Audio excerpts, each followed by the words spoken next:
আপনি কি জানেন আদালতের এক সিদ্ধান্তে বদলে যেতে পারে পুরো নির্বাচনী হিসাব? কুমিল্লার রাজনীতিতে আজ ঠিক সেটাই ঘটেছে। বিএনপি প্রার্থী মঞ্জুরুল আহসান মুন্সির আপিল খারিজ, মানে তিনি আর নির্বাচনে থাকতে পারছেন না। কিন্তু এখানেই শেষ না, একই দিনে আরেক প্রার্থীর ক্ষেত্রে এলো ভিন্ন সিদ্ধান্ত। ত্রয়োদশ জাতীয় সংসদ নির্বাচনে কুমিল্লা ৪ আসনে বিএনপি মনোনীত প্রার্থী মঞ্জুরুল আহসান মুন্সির প্রার্থিতা ফিরে পেতে করা লিভ টু আপিল খারিজ করে দিয়েছেন দেশের সর্বোচ্চ আদালত।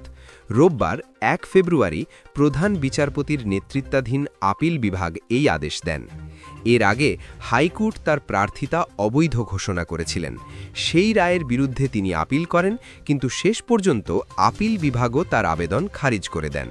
আইনজীবীরা বলছেন, এই সিদ্ধান্তের ফলে মঞ্জুরুল আহসান মুন্সি আর এই নির্বাচনে অংশ নিতে পারবেন না। তবে একই দিনে আরেক আসনে দেখা গেল ভিন্ন চিত্র। কুমিল্লা ১০ আসনে ধানের শীষ প্রতীকের প্রার্থী মোবাশ্বের আলম ভূঁইয়ার প্রার্থিতা ফিরে পেতে করা লিভ টু আপিল শুনানির জন্য গ্রহণ করেছেন আপিল বিভাগ। শুধু তাই নয়, তাকে নির্বাচনে অংশ নেওয়ার অনুমতিও দেওয়া হয়েছে। কিন্তু এখানেই শেষ নয়, একই আসনের আরেক প্রার্থী আব্দুল গফুর ভূঁইয়ার আপিল খারিজ করে দিয়েছেন সর্বোচ্চ আদালত। ফলে তিনিও নির্বাচনে অংশ নিতে পারছেন না। একই দিনে ৩ জন প্রার্থী ৩ রকম সিদ্ধান্ত। এটা প্রমাণ করে নির্বাচনের আগে আদালতের রায় কতটা প্রভাব ফেলতে পারে। কুমিল্লার এই আসনগুলোতে এখন নতুন করে রাজনৈতিক হিসাব নিকাশ শুরু হবে বলেই মনে করছেন বিশ্লেষকরা। কারা লাভবান হবেন, কারা পড়বেন চাপে, এই প্রশ্নের উত্তর দেবে আগামী কয়েকদিনের রাজনীতি।